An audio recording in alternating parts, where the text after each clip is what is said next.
Hey guys, what's up? Welcome back to another Madden 22 Ultimate Team video on the channel, and today I am going to be ranking the 890 overall most feared players and who I think you guys should be selecting with all of your free players. So I'm going to be ranking them in today's video. But before we get into the rest of the video, guys, make sure you guys drop a like down below and subscribe with notifications on if you guys have been enjoying the vids and you do not want to miss any coming out in the future. But without further ado, let's go ahead and get right into it. Now, before we talk about ranking these guys, I want to mention the ways you're able to get these free 90s. Now, what we know of right now that is available in game, you can get one from the challenges by getting 90 stars, or not 90, 60 stars in the challenges, and that is one is going to be NCAT.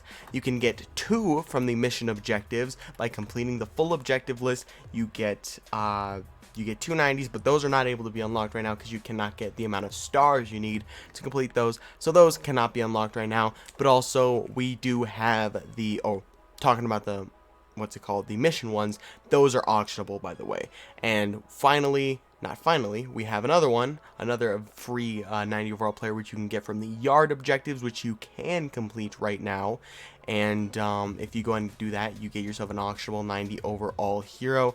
Now, I'm actually looking at this right now. I'm just making sure you don't need uniforms. Yeah, you need complete all objectives in the yard with the most feared helmet equipped. So you need the most feared helmet, which I'm going to do some research for you guys and find out. Actually, here, I'll show you guys my screen real quick, just so you can see what I'm seeing real quick. I was looking at the exchange. So you need the most feared, did it say helmet equipped? Not exactly sure, but let's just go ahead and check the yard, check the store, see how you're going to go ahead and acquire those. I'd assume you probably just have to buy for like 50,000 credits from the yard store. That's my guess, but we'll take a look and then we'll get into ranking these, just because I want to make sure you guys know how to actually do this. There also is that 89 overall Ed Reed available in the yard store, as well as I recently found this out on Wednesday. They released an 87 Derrick Henry and Superstar KO that you can earn for free, so make sure to do that if you're interested. But yeah, here it is, the most feared objective stuff. I think it said the helmet, but I might just spin the whole uniform. But yes, you can get this for 50,000 credits. So I would do it. I just would buy this because you're gonna need this anyway. So I'm gonna buy it real quick just to show you guys that I am going to spend this on this bundle right here. I have 50,000. I'm gonna take it, and we're gonna need to equip it so we can go ahead and use that for the objectives. And also, you can just buy it with $10. You'd pretty much just be spending $10 on a 90 overall. Whether you think that's worth it or not, that is up to you. I would just use your credits on there, because hopefully you'd be able to get your credits up high enough for the next event, but I'm not sure. We also have a most feared. What is this from? I have a most feared pack. Alright, we get a most feared player, 83 Mike Hughes. Alright, whatever, I don't know where that's from, but an elite's an elite. But back to talking about these 90s, I want to rank them for you guys in today's video. I'm not going to spend a ton of time talking about each one. I'll just tell you the benefits of picking that card, or the negatives, obviously. Coming in at number 8, I'm going to go with Stephon Tuitt. He's pretty much the same card as Jonathan Allen, except he's not in a great position. I prefer D-tackle when it comes to bigger guys, just because it's less moving around while you're actually in game. He's also just got a little worse stats than Jonathan Allen. That's it with Stephon Tuitt. He's just not amazing. And then coming in at number 7, I'm actually going to have Derek Carr. It sucks. Derek Carr, I wish he was going to be a good quarterback, but he's honestly worse than Zach Wilson. He just doesn't get that good of abilities. If we're taking a look down here, even powered up, he gets not really anything. He gets quick draw, he gets set feed lead. Like, he's a solid quarterback. Like, there's nothing wrong with him, especially on like a Raiders theme team. He's gonna be a good quarterback, but like, he's nowhere near top tier. He's nothing exciting. And quarterbacks, I recommend never taking an NCAT quarterback. If you want to pick him up, auctionable, just to try him out so you can sell him later, that's fine. But NCAT quarterbacks, you're usually changing them out so much that I personally don't think it's worth it to waste your NCAT 90 overall on Derek Carr. And then coming in at number 6, I'm going to have Jonathan Allen. Like I said, Jonathan Allen, I like using my end cap players on defensive tackles just because DT isn't a super exciting position to upgrade usually. Most of the time you're looking at edge rushers when you're looking to spend big on your D line. So getting these utility guys from these challenges can be really nice. Like I had that 88 overall Dalvin Tomlinson for a while. I have that 90 overall Linval Joseph free, obviously. So just taking whatever you can get free with these D tackles, I never think is a bad option. I think Jonathan Allen, if you took him, I would not blame you at all. But he's just not amazing. 89 power move, 75 speed. He's an all-right run stopper. Just a solid defensive tackle. Nothing wrong with him. Like I said, him and Stephon Tuitt are almost identical. He's a little bit better, and I like his position a little bit more for taking a free card. But other than that, Jonathan Allen coming in at number 6. And then coming in at number 5, I actually really like this Leighton Vander Esch card. It is very good. But the problem is he's a middle linebacker. He's a guy who just can't animate on users. Now, he is going to be good in coverage. I mean, he's got 88 speed, he's got 80 zone coverage, 91 jumping, 88 agility, 91 tackle, 82 block shed. He's a solid run stopper. He's going to be all right in coverage. He's got really good speed. And the way I view it, right, I have that 87 overall Roquan Smith from the Team of the Week stuff in my lineup.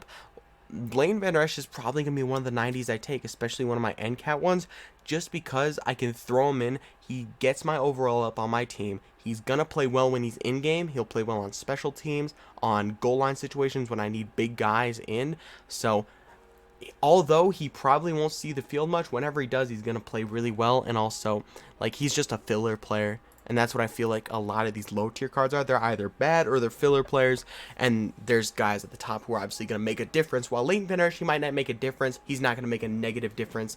So, Leighton Vander Esch, solid card. If you're a Cowboys fan, definitely wouldn't blame me for taking him. And then coming in at number 4, I'm going to be going with Corey Davis. Once again, same thing with Derek Carr. He's a solid receiver. He's got good speed, good route running, good catching stats. He's pretty okay after the catch. His abilities, just, there's nothing special about him, though. Like, he doesn't get slot apprentice. He only gets outside apprentice, slot-o-matic, evasive. Like, if you have slot-o-matic on this card and outside apprentice, if you stack this card up, he's going to be good, but there's nothing special about him. So I don't see a reason to take him when there's a guy up here who I think is genuinely, like, one of the best cards in this program. So, I don't know. Personally, Corey Davis just looks like every other receiver. Like Andre Johnson, who we just got, looks way better than this card. Although Corey Davis, I didn't realize he was 6'3". That is pretty actually good. But Andre Johnson is 6'3", like 250. Not 250, maybe like 230. And he's got 91 speed, 92 speed. Like, Corey Davis has, like, quality speed, good height, and quality route running. Andre Johnson, the difference between them two is Andre Johnson is almost top tier and everything. Corey Davis isn't quite there. Corey Davis is still a good receiver card. If you need depth at receiver, wouldn't blame me for taking him at all, but I'm just not a fan. Personally, I think there's way better options. I think when you're looking at a receiver, you generally don't want a guy who's very balanced. You want guys who are good at certain things. Like, you want a Tyreek to have really fantastic speed, and you want a guy who's really tall and is going to make jump ball catches, and then you want that slot guy who's going to make incredible cuts and run good routes. That's the way I think about it. You want a skill, a certain skill on every receiver, just so they can maximize that skill, at least this early in the game. Obviously, when we get later in the game, every card's going to have 99 everything, so at that point, you just want the best static cards in the game. But enough rambling about receivers. Coming in at number 3, I'm gonna have Xavier Rhodes. Almost the identical scenario with Corey Davis. I think Xavier Rhodes is a little bit better and a little more of a top tier corner. Same thing that I did with Jason McCourty with my free Wildcard Wednesday player. Is there's no problem with the Xavier Rhodes card. 90 speed is good. Really solid coverages. Doesn't hit the 90 overall threshold, which kind of sucks. So he is definitely worse than like those Mike Haynes and stuff. He's a pretty solid run stopping corner as well, with good height. Doesn't get any crazy abilities. He's just a very solid corner, which if you took him, powered him up, he's gonna play well. Like, he's gonna be a lockdown corner, but he's not gonna be as good as like a Mike Haynes, or he's not gonna be as good as I think Darrelle Revis hits 90 zone 90 man. He's not gonna be as good as the guys who hit the thresholds. So Xavier Rhodes is a good card. He's just not a top tier corner. So he's still a good depth corner though. Coming in at number 2, I'm gonna go with Shaq Mason, just because having a good right guard on your team is invaluable. I mean, it's like he's a guy who can anchor down your offensive line and just be there for months. I don't know about months. He'll definitely be there at least till November, end of November. especially powered up. He's just going to hold well. 90 run block. He's got an 88 pass block, 87 awareness, 86 strength. He's just a good right guard. And getting as many free offensive linemen as you can is really good, because it is very annoying to upgrade your offensive linemen with coins, because a lot of the time the coins you're going to want to spend on those online you had to pick up, you wanted to spend on a quarterback, you wanted to spend on that new halfback, that new safety, the new corner, but you have to spend on that line because you weren't taking them from the free cards you were getting. So I'd recommend taking Shaq Mason, at least my second pick. And then number one, I feel like this is no surprise to anyone, Jeremy Chin quite literally might be the best user in the game. Jeremy Chin last year was fantastic. He got that team with a weak card, and that was really, really good. But this card looks even better, man. 91 speed is incredible. Powered up 92 speed. That is as fast as base Michael Vick. So that's really good. He's also 6'3", 220 with 91 zone coverage and 87 man coverage. With the right chems, you can get that to 90 man. He'll have 90 man, 90 zone, 86 hit power. He's 6'3", 220 with 90 speed. You could play him at deep safety. You could play him at nickel corner. You could play him at strong safety. You could play him in the box. You could play him as an edge rusher, honestly, and he wouldn't even do that bad. This Jeremy Chin card is fantastic. We got that free Jamaal Adams from the Mud Heroes promo, or the Gridiron Guardians, I should say, promo, and this Jeremy Chin honestly is like 2 times better than that Jamaal Adams card, just because that height, speed, coverage combo is so unbelievable. My users are literally going to be Jeremy Chin and Jamaal Adams, and I'm going to have Brian Dawkins and Reggie Nelson out deep.